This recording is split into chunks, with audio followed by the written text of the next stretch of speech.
da prova de 2017, tá? Da prova do ano passado. Uma mulher de 38 anos procurou atendimento em unidade básica de saúde por apresentar há 4 meses ganho de peso, fadiga, sonolência excessiva e irritabilidade. A paciente relata sentir-se muito triste, desanimada e com baixa autoestima. Ao exame físico apresentou frequência cardíaca de 58, pele seca e áspera e edema palpebral bilateral. Os demais aspectos do exame físico estavam inalterados. Tá? Então, tem uma paciente jovem, 38 anos, com esse quadro clínico. Assim, o que a gente pode pensar, sem exame laboratorial, sem mais detalhes, né, complementares, o que a gente pode pensar de hipótese diagnóstica ou de alguma síndrome, alguma coisa assim, a partir desse quadro clínico que vocês estão vendo? Menopausa precoce, né? 38 anos. Doença da tireoide, um hipotireoidismo, tá? Oi? Depressão, é uma possibilidade também. Alguém pensa em mais alguma coisa com esse quadro? Síndrome metabólica, né? Que mais? Mais alguma coisa? Diabetes? Ganho de peso? Difícil, né? Pode ser estresse? Pode. Em algumas pessoas, isso é relativo, né? Em algumas pessoas o estresse traz perda de peso, mas em algumas pessoas aumenta a ansiedade e isso aumenta a fome e principalmente fome por alimentos mais calóricos, né? Então aí tem ganho de peso, pode ser sim, tá? Pode ser.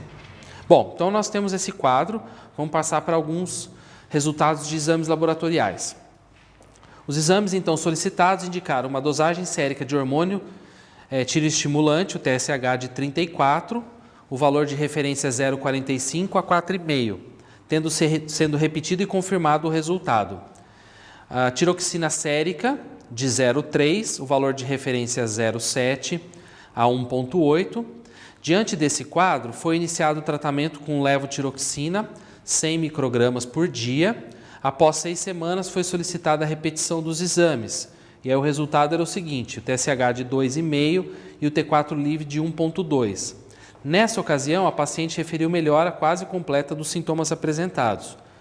A questão já dá o diagnóstico, né? Ela não vai pedir o diagnóstico, ela já dá o diagnóstico que é hipotireoidismo. Então, você tem um TSH elevado e um T4 livre baixo, tá? TSH elevado, T4 livre baixo, então hipotireoidismo. Ela foi tratada e no retorno ela tem um TSH normal e um T4 livre normal também, tá? Então, nessa ocasião, a paciente referiu melhora quase completa dos sintomas. 5 meses depois, então ela compensou, 5 meses depois, ela volta para uma consulta, expondo a suposição de que a tireoide piorou de novo. Ela está tomando corretamente a medicação, que é os 100 microgramas, né, que ela já estava tomando, e os novos exames mostram o seguinte, um TSH de 2,3 e um T4 livre de 1,2. Questionada, a paciente informa apresentar muita tristeza, desânimo, falta de concentração e fadiga. Ao exame físico, constata-se que não houve ganho de peso e que não há alteração na tireoide da paciente. E aí? Depressão? Alguém acha que pode ser alguma coisa diferente? Como é que a gente explica isso? Ou é uma coisa aleatória ou tem alguma coisa a ver com a doença? O que vocês acham? A doença está compensada. 5 meses depois, ela repete o exame, a doença continua compensada. Tá? Com ganho de peso, né? A pessoa vai se sentindo. Tem relação. Pode ter relação com ganho de peso, baixa autoestima, né? Ó, não dá mais informação para a gente além disso, tá? O importante, assim, como não houve mais ganho de peso e também não tem alteração na tireoide da paciente, né? Não é uma descompensação tireoidiana, tá? Nessa situação, então, a conduta adequada é alternativa A, informar a paciente que seu quadro clínico é compatível com tireotoxicose e que a dosagem do seu medicamento deverá ser reduzida. Agendar retorno em 6 meses para reavaliação de TSH. Certo ou errado? Por quê? Porque ela não apresentou nenhuma alteração de tireoide, então não tem por que regular a dosagem.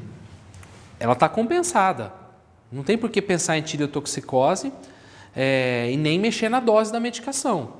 Tá? Ela está mantendo o mesmo nível de T4 livre, teve uma discreta queda no TSH, mas o nível de T4 livre foi mantido em 5 meses. Tá? Então, essa alternativa está fora. Informar a paciente a necessidade de aumentar a dose de levotiroxina até a resolução completa dos sintomas, independentemente dos valores de TSH e T4 livre. Agendar retorno em 6 meses para reavaliação de TSH. E aí? Mesma coisa da primeira, né? Mesma coisa da primeira. Não tem por que aumentar a dose, porque está compensada. Então tem que buscar outra causa para os sintomas. A gente já discutiu aqui algumas causas.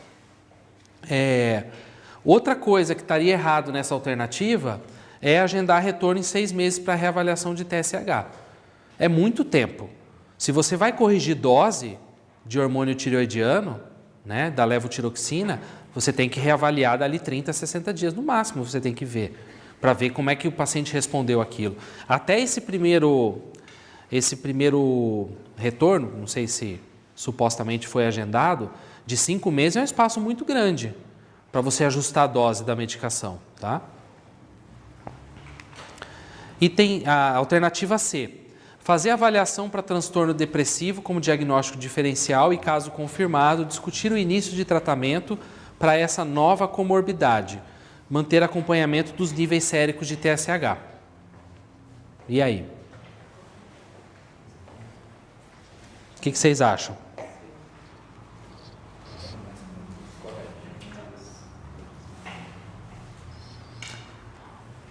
Alguém não concorda com essa alternativa?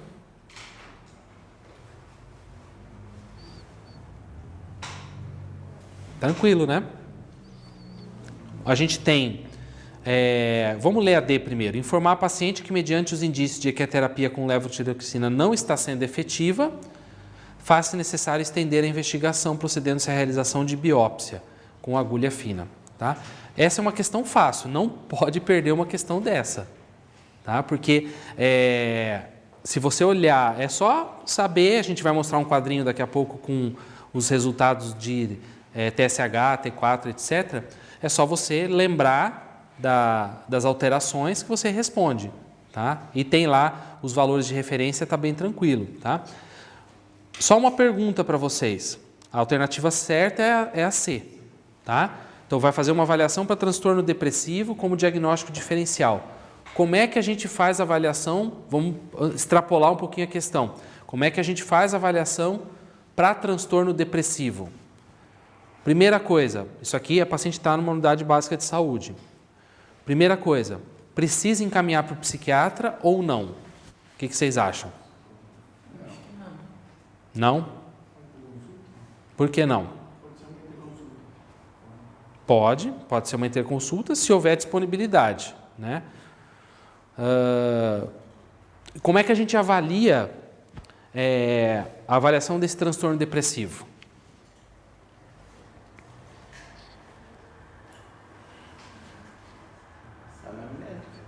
Anamnese, exame físico, nós já temos. Sim, história familiar, né? A gente precisa buscar na anamnese algum fator desencadeante para esse processo, que não existia antes. Então, é importante investigar isso. Tá? Você só consegue isso se o paciente confia em você. Né? Na unidade básica de saúde, isso dá para fazer. Porque existe uma relação, cria-se uma relação de confiança com, se aquele médico está ali por algum tempo, né? Cria-se uma relação bem saudável e é possível você investigar coisas da vida da pessoa que ela não falou, de repente, numa consulta anterior, ou coisas que aconteceram naquele meio tempo que possam justificar o início desse quadro. Tá? Porque se a paciente está compensada da tireoide, que é o caso, a gente sabe que o hipotireoidismo ele pode causar sintomas depressivos. né? Por causa da baixa hormonal que gere todos os nossos sistemas orgânicos, basicamente. Então, isso pode ter alteração de sintomas emocionais e assim por diante. Então, nesse caso, é muito importante investigar algum gatilho, alguma coisa que tenha acontecido, história familiar, como foi falado, e começar o tratamento dessa paciente. Tá? Qualquer médico tem que ter capacidade de tratar um quadro depressivo leve que nem esse. Tá? E deve começar o tratamento. Tá? O que a gente poderia fazer de medicação para tratar, já que a gente vai manter o tratamento da tireoide, o que a gente podia fazer para tratar a depressão? Que medicação que a gente poderia usar inicialmente? Inibidor de recaptação de serotonina, são muito bons. Dá um nome, um exemplo. Fluoxetina, sertralina, né? Pensando em saúde pública, dá para usar mitriptilina, que é mais antigo um pouco, mas funciona bem também. Importante, gente, quando você vai orientar qualquer tratamento desse, essas medicações elas demoram um pouquinho para agir, né? Às vezes 15, 20 dias para começar a ter uma melhora dos sintomas depressivos, né? E verificar se há necessidade de um acompanhamento psicológico, tá? De uma ajuda profissional. Eu recomendaria o encaminhamento para o psiquiatra só se houvesse piora de um quadro ou se com as medicações que você tem disponível ali ou tem conhecimento para usar, não houvesse melhora depois de um certo período de tempo, pelo menos aí reavaliar essa paciente em 20 a 30 dias e não houvesse melhora dos sintomas ou nem um pouquinho de evolução para aí fazer alguma coisa, tá? Em termos de ajuda especializada. Dúvida, gente, com essa questão? Alguém quer perguntar ou quer fazer algum comentário?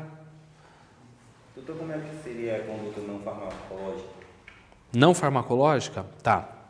Vamos lá, boa pergunta. O que a gente pode fazer para essa paciente, além da medicação que a gente já discutiu?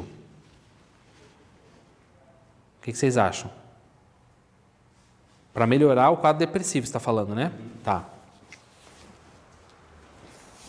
E aí? Ela teve ganho de peso. Atividade física. Então, alimentação, atividade física. A gente sabe que a atividade física é antidepressiva. Né? Exatamente. A atividade física gera endorfinas e isso melhora o nosso ânimo, melhora o quadro geral de qualquer pessoa, né? Então, com certeza, nutrição e atividade física. Uma coisa que melhora muito também, estimular hobbies, né? Atividades fora da rotina que a pessoa goste de fazer. Se a pessoa gosta de cozinhar, então estimular a pessoa a cozinhar. Se a pessoa gosta de fazer jardinagem, estimular a fazer jardinagem. Se a pessoa gosta de mexer com madeira, né? Então construir coisas, né? Então assim, procurar alguma atividade, música, sei lá. Então procurar alguma atividade que saia da rotina para que melhore o quadro depressivo. Hoje em dia, outra coisa que a gente tem que falar muito para os nossos pacientes, a gente já falou disso aqui em outras aulas, é atividade ao ar livre. Por mais que a gente more num país que tem muito sol, que tem muita possibilidade de atividade ao ar livre o ano inteiro, a gente cada vez mais está dentro de ambientes. E isso tem a ver com a questão, a depressão tem muito a ver com a questão da exposição ao sol, tá? A exposição da vitamina D também. Então, é muito importante orientar os pacientes para fazer isso, né? A gente tem, por exemplo, em Foz a gente não tem espaço público. Praticamente não tem espaço público para esse tipo de atividade, né? Não tem um parque, tem muito poucas praças, as praças que tem são pequenas. A Avenida Paraná, de repente, é o único local que tem ali que você consegue, né, fazer uma caminhada. Então, a nossa cidade é falha nisso. Lá no Porto Meira tem um parque que é pequeno, o Gramadão da Vila A, e não sai muito disso, né? Então, nas cidades que tem possibilidade de estimular parque, essas coisas assim, exposição ao sol, contato com a natureza, que também melhora muito esses quadros, tá? Mais alguma coisa para a gente poder falar de não farmacológico? Acho que tá bom, né? Tá? Então vamos lá. Só lembrando então, o que a gente vai ter de achado laboratorial nas diferentes manifestações da tireoide, tá? Então, no hipertireoidismo primário ou nas tireoidites, é o contrário do que a gente viu nesse caso. O TSH está baixo porque o T3 e o T4 estão altos. Então, é uma glândula que está hipersecretora de hormônio pelo quadro inflamatório, né? Até, quadro às vezes até de bócio, e aí você tem na contrarregulação, como está alto os hormônios tireoidianos, o TSH ele vai cair. Tá? Ele entende que não precisa estimular mais porque já está alto, então ele cai. Outra situação, no hipertireoidismo primário, com tireotoxicose, tá? Aí você tem o TSH baixo, o T3 alto e o T4 livre normal. Foi até uma indagação da alternativa A, né? Se seria um quadro de tireotoxicose, né? Mas o TSH estaria baixo se fosse esse quadro. Nós tínhamos um TSH normal.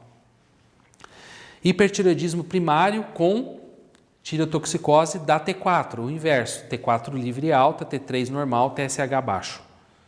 Tá? Então, aí depende se é de T3, T4, é fácil ver qual que está alta para você definir. Tá? O hipertireoidismo subclínico, o TSH está baixo e ainda o T3 e o T4 estão normais.